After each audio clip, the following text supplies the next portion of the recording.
On the day I remarried, my only son and his wife sat in the front row with long faces. They whispered. They pointed. They laughed. Not at the food. Not at the decor. But at my husband. "See this old man Mama went to marry," my daughter-in-law hissed. "Maybe he promised her one small pension," my son replied. They called him a liability.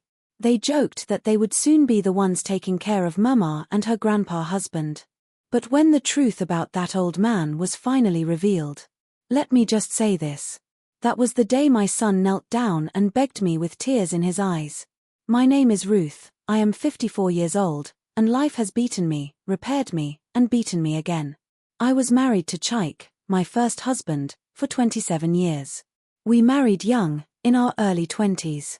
We had only one child, our son Daniel, after so many miscarriages that I almost gave up on motherhood. Chaik was a good man, but he was not a rich man. We built our life slowly. One small shop here, one small piece of land there. We worked. We prayed. We managed. When Daniel got admission to study engineering at the university, we sold Chaik's old car to pay his first-year school fees. I tied my wrapper, trekked in the sun and rain, and sold pure water and snacks, just to add my own. One day, when Daniel was in his final year, Chaik complained of chest pain. Before we could even understand what was happening, he slumped in our sitting room and died. Just like that. My son was 21. I was a widow at 47. People came with their sorry, with rice and with speeches. But after the burial, everyone went back to their lives, and I remained with mine. The house became a museum of memories. Chaik's shirts. His radio. His slippers by the door. I would wake up at midnight and stretch my hand to touch him, forgetting that the bed was now half empty. I don't wish that loneliness on anyone. Daniel graduated, did his NYSC, and got a job in a construction firm in Lagos. He was my pride. My only child. The child people said I would never have. At first, he was sweet. "Mummy, don't worry," he would say. "I will take care of you." He paid some bills, sent me money, visited twice a month. When he met Amaka, I was happy. Amaka was beautiful and sharp. A proper Lagos girl with long wigs and long nails and English that was longer than both. But as the months went by, I noticed something. Any small thing, Amaka would complain that I was too village, too emotional, too intrusive. "Mummy, you're still young now," she said one afternoon as she scrolled on her phone. "Get a hobby. Travel. Do something exciting." Her words sounded nice, but there was a tone in them, like I was one old furniture in the corner that they were tired of polishing. Daniel changed too. Slowly. If I called more than once, he would say, "Mummy, I'm busy now. I will call you later," and later would not come. If I asked about money, he would sigh loudly, complain about Lagos rent, complain about fuel, complain about everything.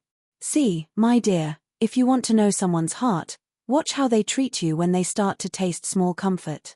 After some years alone, I opened a small restaurant near the main road in town. It started as a humble booker: white rice, stew, jollof, beans, plantain, and my famous pepper soup. That restaurant saved me from madness. Every day, people came with their stories.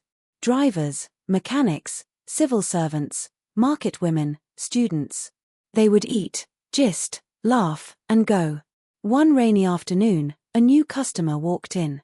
He wore a simple cream native with brown sandals. His hair was grey, neatly trimmed. His skin had the softness of a man who had lived well, but his eyes were quiet, too quiet, like he had seen life and life had seen him back. "Good afternoon, madam," he greeted. His voice was gentle. "What will you eat, sir?" I asked. He pointed at the pot of pepper soup. "That one. Goat meat pepper soup. And small rice." He ate slowly, like someone who respected food. When he finished, he called me. "Madam, please, what is your name?" "Ruth," I replied. "My name is Emmanuel." "Please, Ruth, this is the best pepper soup I've eaten in years." I laughed. "You're just saying that because it's hot and the rain is falling." "No," he shook his head. "I mean it." From that day, Emmanuel became a regular. Twice a week. Sometimes 3. He would sit in the corner, eat, and chat with me when the crowd thinned. He did not talk too much about himself. Just small stories. He said he had children abroad and that he lived in a quiet estate at the edge of town. One day, he stayed longer than usual. The last customer had left, and I was packing plates when he spoke. "Ruth," he said softly, "you always look tired. Don't you have anyone helping you?" I shrugged. "It's just me." "Where is your husband?" "He's late," I said. "I'm sorry," he replied. He didn't ask more questions, and I liked that. Some people will turn your pain into gossip. Weeks turned into months. Rainy season turned to dry season. Emmanuel remained steady like morning prayer. One Sunday evening, as I closed the restaurant early, I found Emmanuel waiting outside with 2 takeaway packs in a bag. "I thought you might be too tired to cook for yourself today," he said, handing them to me. I was surprised. "Ah, thank you, sir." We sat on the wooden bench in front of the restaurant, watching the road grow quieter. He cleared his throat. "Ruth, may I ask you something?" My heart started beating small. "Yes." "Do you ever think of companionship? Of not being alone?" I froze. The question dropped between us like a stone in a bucket of water. "I am old," I replied quickly. "That one has passed. My job now is to wait for grandchildren." He smiled. "Who told you that? You think because we are older, we no longer deserve joy? Companion is not only for the young." I looked at him properly. The lines on his face. The kindness in his eyes. The way he never rushed his words. Then he said it. "Ruth, I like you. I respect you. I don't know your full story, but I would like to walk with you in whatever years God still gives us. I am not perfect. I am not the richest man. But I am comfortable, and my heart is ready to love again." I felt dizzy. At 53? Me? Who would marry an old, tired, widowed restaurant woman? I laughed to sweep away my fear. "Sir, you're just joking." He looked straight at me. "I am not joking." That night, I could not sleep. My body was stiff, but my heart was dancing. I imagined coming back from church and seeing someone waiting for me. I imagined having someone to share meals with, someone to call my husband again. But then I remembered my son. What would Daniel say? What would Amaka say? Would they think I was disgracing them? My dear, African mothers can die in silence because they are afraid of what their children will say. After praying and thinking for weeks, I said yes to Emmanuel, but with one condition. My son must agree, I told him. I cannot marry without his blessing. Emmanuel nodded. "No problem. Let me meet him." I called Daniel and Amaka. "Come home this weekend," I said. "There is something important I have to discuss." They arrived on Saturday afternoon, dressed like Instagram couple, matching sneakers, matching sunglasses, matching attitude. As soon as they entered, Amaka started inspecting the house with her eyes, like she was the landlord. "Mummy, you still haven't changed these curtains," she asked. "Good afternoon to you too," I replied, forcing a smile. After food, I told them. "There is someone I want you to meet. His name is Emmanuel. We have been friends for some months. He has asked for my hand in marriage." Silence. Daniel blinked. "Marriage?" Amaka burst into laughter. "Mummy, you're funny." Oh. I swallowed. "I am serious." Daniel frowned. "At your age? Mummy, you want to be doing honeymoon?" "Daniel." I snapped. "I am not dead." He raised his voice. "So you want to bring a stranger into this house? What will people say? That we, your children, abandoned you and you went to find one old man to feed you? God forbid. It's not about feeding," I said quietly. "I want companionship." Amaka folded her arms. "Mummy, it's not right. Christians will laugh. People will talk. Please, you are rushing. You don't even know this man's background. What if he's after your small property?" Property. That word stabbed me. Which property? The small plot in my name. My restaurant that I run with my own hands. "I know him enough," I replied. "He is a good man." Daniel stood up, agitated. "Well, I don't approve. We are planning to have children soon." What example will you set? My friends will mock me. Your friends? I whispered. He stormed out. Amaka followed, shaking her head. That night, they slept in the guest room without greeting me. I cried quietly into my pillow. In the morning, Emmanuel came to visit as we had agreed. I met him outside and warned him. My son is not happy about this. Please, be patient. He smiled. Love is patient. Don't worry, Ruth. Whatever happens, I am not here to fight your son. I only want to add joy, not tears, into your life. We entered. When Daniel and Amaka saw him, I saw something flash across their faces, disappointment. Emmanuel was wearing his usual simple native and brown sandals. No gold wristwatch. No expensive perfume. Just himself. Daniel's eyes traveled from his grey hair to his sandals. Amaka looked at him like he was a beggar seeking help. Emmanuel cleared his throat. I know this is uncomfortable for you both. I respect that. I just want to say that I care sincerely for your mother. I would like your blessing. Daniel cut in. Sir, with all due respect, how old are you? Emmanuel chuckled softly. 62. 62. Amaka exclaimed. Mummy, so you want to marry someone older than you by almost 10 years? Age is just number, Emmanuel said gently. What matters is the heart. Daniel scoffed. Sir, what do you do for a living? I am retired, Emmanuel replied. I was in business. Which business? Daniel pressed. Supply and construction. Emmanuel's tone remained calm. Amaka whispered loudly, supply what? Sand. They laughed together. My stomach twisted. Daniel. Amaka. Show some respect. Daniel shrugged. Mummy, we are just being realistic. With this country economy, you want to tie your life to a retired old man? If he falls sick, who will pay? Us. If he dies, who will people blame? Us. Think, now. Emmanuel smiled sadly. It's all right. I know it is a shock. Take your time. Whether you accept me or not, I won't stop caring for your mother. He stood up. Daniel muttered under his breath, caring with which money? Emmanuel pretended not to hear. After he left, Daniel dropped the final bomb. If you go ahead with this wedding, Mummy, he said, don't expect my support. I will not attend. Amaka added, same here. We cannot endorse this embarrassment. My heart broke into pieces, but I also felt something else rise inside me, anger.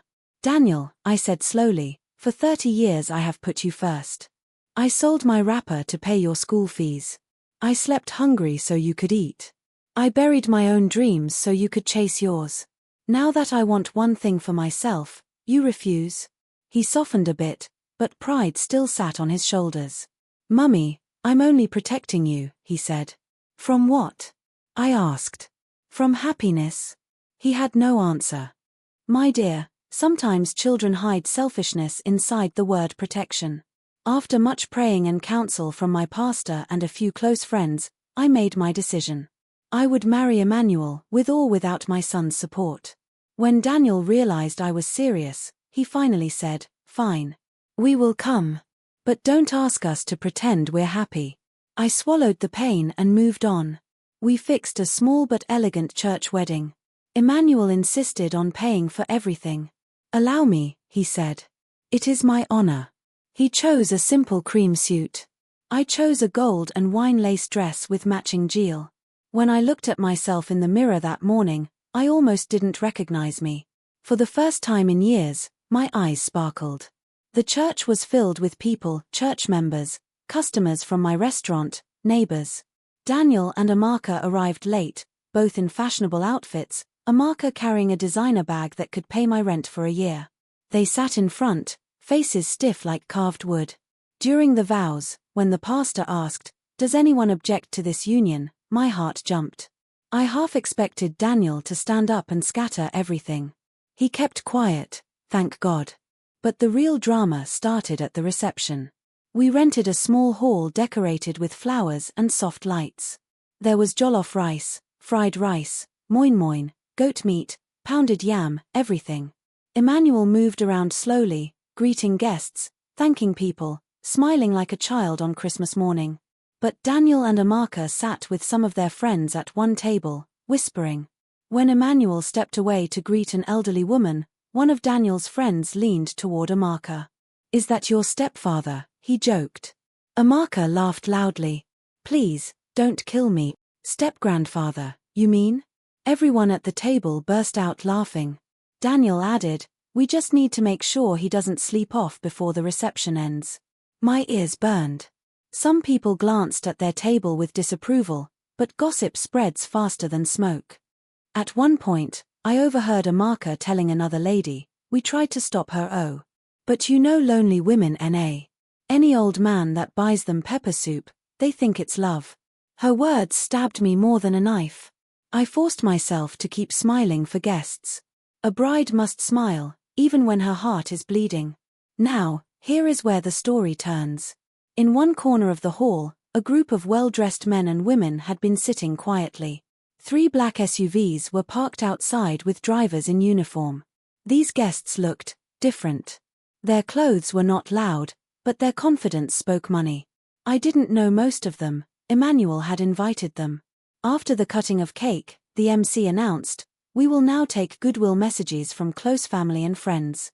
Please, if you want to say something to bless this couple, come forward." People came one by one, my pastor, my friend Maman Ketchi, one of Emmanuel's childhood friends, my younger sister. Then a tall woman in a navy blue suit walked up to the microphone. I had never seen her before. "Good afternoon, everyone," she began. "My name is Dr. Ifema Emmanuel, Managing Director of Emega Holdings." The hall buzzed. People began to whisper. That name sounded familiar, even to me. If you read newspapers, you would know Emega Holdings, one of the biggest construction and logistics companies in the region. They built bridges, estates, roads. Their trucks were everywhere. She continued. "I am the first daughter of the groom, Mr. Emmanuel Emega, also known in business circles as Chief Emmanuel Emega." I froze. "Chief Emega?" My eyes slowly turned to my husband. He gave me a small, shy smile. Dr. Ifema went on, "My father is a private man. He does not like noise. Many of you here may not know his story. He started life as a poor orphan. Through hard work, integrity, and God's favor, he built a company that now employs over 3,000 workers across the country." Gasps. Murmurs. Even the MC's jaw dropped. She smiled at me. "After my mother died, my father was lonely for many years. We begged him to remarry, but he always said, 'No woman will want an old man like me. They will only see money.' So when he told us about Madame Ruth, we were suspicious at first. But the day we came secretly to her restaurant and watched her serve food, we saw something. I felt my knees shake. So Emmanuel's children had visited, and I hadn't even known. We saw a woman who treated poor and rich customers the same," Dr. Ifema said. "A woman who refused extra money from my brother when he tried to tip her heavily. She said, 'My food is already priced. Money is not everything.' That day, we knew she wasn't after his wealth. She was after his heart." People clapped. My eyes filled with tears. She continued, "My father made a decision. He said he would not reveal his full identity to Madame Ruth or her family until after the wedding, so that anyone coming close to him would come for love, not status. Today, we, his children, are happy to welcome our new mother into our family. Mummy Ruth, we love you already." The hall erupted in applause. I covered my mouth, stunned. Emmanuel walked to my side and held my hand. "I wanted you to love me as a man, not as a bank," he whispered. I shook my head. You're Chief Emmanuel? The owner of Emega Holdings?" He chuckled. "Titles are nothing, my dear. I'm still Emmanuel who eats your pepper soup." At the table where Daniel and Amaka sat, silence swallowed them. Their faces drained of color. Their friend who had been mocking earlier muttered, "Guy, your stepfather is that Chief Emmanuel? As in, Emega Holdings? Ah, you didn't tell us so." Daniel stuttered, I didn't know." But embarrassment was just beginning. After the daughter finished speaking, another man in a grey suit stepped forward. He introduced himself as the company's legal advisor. With the couple's permission, he said, "We would like to make a small announcement." I looked at Emmanuel, confused. He nodded, eyes sparkling like a mischievous boy. The lawyer brought out a brown envelope. "Chief Emmanuel updated his will last month," he said. In the presence of his children, he made a provision for his new wife, Mrs. Ruth Emiger, to become co-owner of 40% of Emiger Holdings and all associated properties, effective from the wedding day. The hall gasped again, louder this time. 40%. My legs went weak. The lawyer continued, he also established a trust fund in the name of her biological son, Mr. Daniel Chaik, and any future grandchildren, with an initial deposit of 200 million naira. The whole place scattered. Women screamed Jesus. Men whistled. Someone even started singing "What a Mighty God We Serve." Amid the noise, my son Daniel slowly stood up, shaking, eyes wide. 200 million? Trust fund. Co-owner. His wife Amaka grabbed his arm, stunned speechless for the first time since I met her. Emmanuel raised his hand for quiet. "Please, my people," he said into the microphone. "Money is not everything, true. But I hope this will show you that God has not forgotten my wife Ruth. She suffered. She gave her youth to her first husband, may he rest in peace. She raised her son alone. She worked with dignity. She deserves comfort in her old age." He looked at Daniel and Amaka's table. "As for my stepson Daniel," he added, "let me say this publicly, I have watched you carefully. I know you and your wife did not approve of this marriage. It pained me, but I understood. Young people sometimes judge what they do not understand. But one thing is certain, whether you accept me or not, I will still treat you as my own son." Silence. Then he said something that shocked me more than everything. "What your mother does not know," he continued, "is that 10 years ago, when your father died and you were in your final year at the university, it was my foundation that secretly paid your remaining school fees." My jaw dropped. I remembered that day clearly. I had gone to the university office, crying that I could not complete Daniel's final year payment because burial expenses had swallowed everything. The bursar had told me not to worry, an anonymous sponsor had settled the debt. "You?" I whispered, looking at Emmanuel. He nodded. "My company runs an education scholarship program. Your son's case came to us through a pastor friend. I never thought that the widow I saw on that application form would one day be my wife." The hall went quiet. All this time, the man my son had been mocking as a liability was the same man God had used to carry him through school.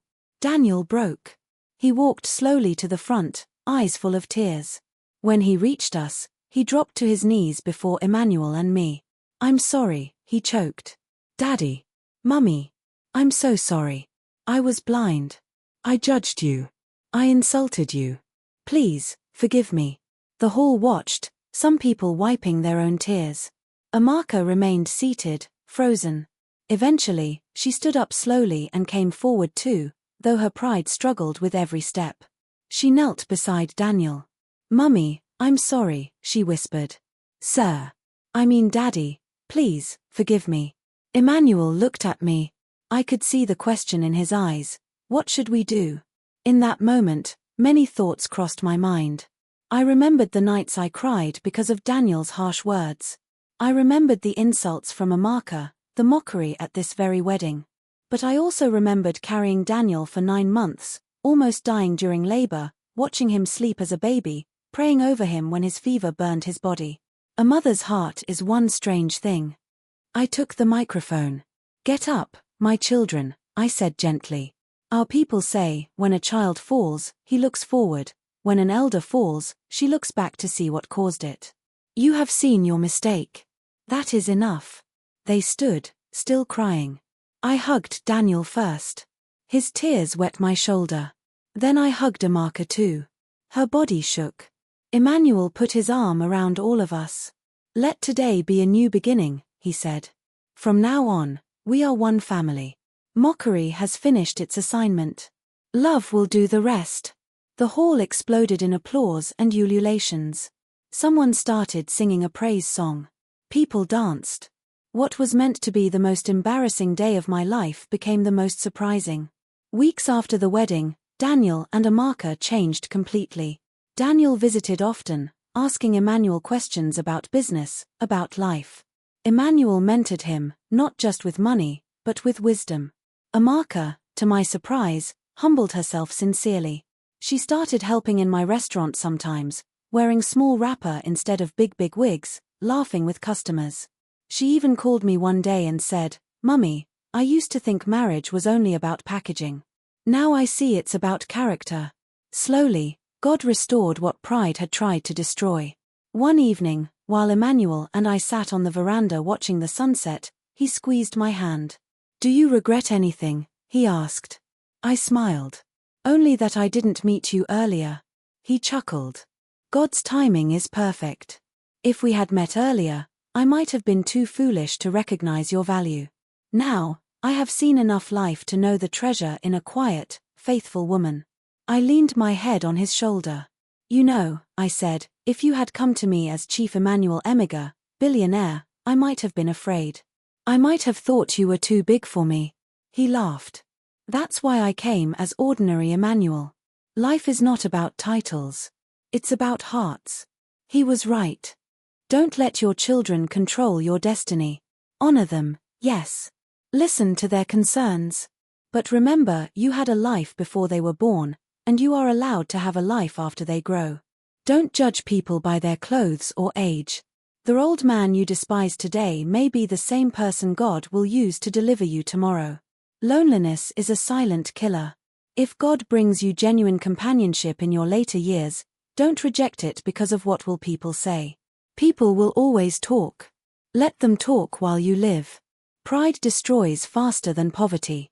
My son and his wife almost lost a father, a blessing, and an inheritance because of pride and obsession with image. Forgiveness is not weakness. The day I forgave my son publicly, something broke in the spirit. God honored that mercy with deeper unity in our family. Today, when I walk into church with Emmanuel on my arm, people still gossip, but it's a different kind. "See Mama Ruth and her handsome billionaire husband," some whisper. I just smile. Because in my heart, he is not a billionaire. He is the man who saw a tired widow serving pepper soup and thought, "This woman deserves joy." And as for my son and his wife, whenever they come over now, Daniel hugs Emmanuel and says, "Daddy, how is my favorite old man?"